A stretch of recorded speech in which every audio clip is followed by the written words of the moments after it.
Did you forget to feed them? Let's try that again. Good morning, boys and girls. How are you? Okay, I'll take what I can get. I know, it's okay. I've only had a little bit of the magic juice, too. Well, good morning, everyone. Thank you. You are now my favorite for the next 10 minutes. Oh, now they figure it out. Okay, good. That's all right. I want to invite you to go on a vacation. I don't know about you, but it's been a little cold the last few days, which for Modesto is a nice break, but I'm tired of the cold for a minute. So audience, adults. Sorry, I'm in music teacher mode still. So congregation, I want to invite you to join me on this little adventure. Close your eyes for me. I want to paint a picture. I want you to imagine it's a nice warm day. I want you to imagine there's a gentle breeze and that you are by the ocean. You hear the seagulls squawking in the distance. Off on the horizon, you see a few dolphins jumping in the water. You're standing on the edge of the beach, and you look down, and the sand is not any color other than white like a piece of paper. It's so bright that you need sunglasses for the sand, let alone the sunshine. And when you look out, this is not blue water. This water is emerald green. It's beautiful, kind of like our carpet. And unlike our carpet, you can see straight to the bottom. And it is a beautiful place. And this is actually a real place. It's actually where I grew up. So I was very fortunate. Now, I grew up on the coast of Florida in a very tiny town called Navarre. Now, when people picture Florida, they usually picture the big part that sticks out in the Gulf of Mexico. I didn't grow up in that part. I grew up in the little part by Alabama and Mississippi. I grew up in the panhandle, or as we like to call it, the good part. There will be shade this morning. It's okay.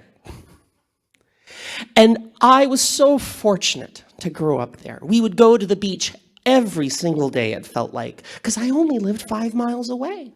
So after school, we'd throw on our swim trunks and off we'd go, and we'd go collect shells and we'd collect sand. And that's actually what I have here. I have a little bit of my home here with me that I got from Florida, and it's one of my prized possessions. It lives on my desk. But you see how white sand it is? It's very pretty. Yeah, it's very pretty. Now, there's a story about Navarre that I want to tell you. Now, how many of you have been like Mr. Westberg and you've made a poor choice before? Okay, we all have done it. Adults, don't lie to me. Jesus is watching. We all make poor choices time to time. And one poor choice can lead to another poor choice, and another, and another, and another. And for a long time, we think there's no consequences of it. But then eventually they do catch up with us. And that's what happened to my home. When I was about, I can't remember what year it was, so let's say 10. All good memories happen when you're 10. We saw the newspaper come out, and it said that there had been an accident out in the Gulf of Mexico. See, way out in the ocean, we have these things called oil rigs. And their job is to drill down deep under the ocean into the earth and extract oil. Now, how many of you have seen black oil before? Maybe you see mom or dad working on the car and you see this black, gooey, icky, yucky stuff. This is not the kind of oil we use when cooking. This stuff's really gross. It gets on your hands and you can't get it off easy. If it gets on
oil coming into our world, we're there. Just like if you and I make some poor choices, at first, a little bit isn't a problem. Even a lot of it may not be a problem, but eventually there's going to be consequences. And we watched as birds were covered in oil and couldn't fly anymore. We watched as fish, whose home was now much yuckier than it's supposed to be, unfortunately passed away. But that's where the good part of the story comes in. If you go home after church and you look under your kitchen sink, I'm willing to bet you imaginary Monopoly money, it's church, folks, that your parents have Dawn dish soap. And if they don't, they should fix that. Because we brought that stuff in by the truckload. And it was so cool. As a little kid, we had drives for Dawn dish soap. And what we would do is we'd bring it to the volunteers. And what they would do is they'd go get all the little animals who had been hurt and were swimming in oil.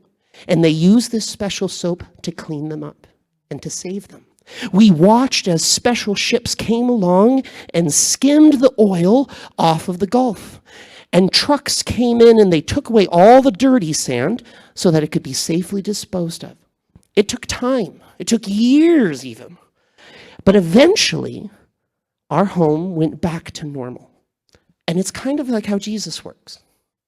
You and I can make poor choices. And those poor choices begin to affect us and those around us.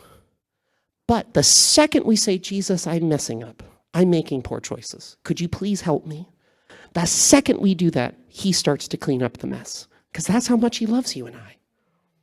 All right, my cherubs, I'll answer your question in just a minute. The rest of you have a wonderful day. Thank you.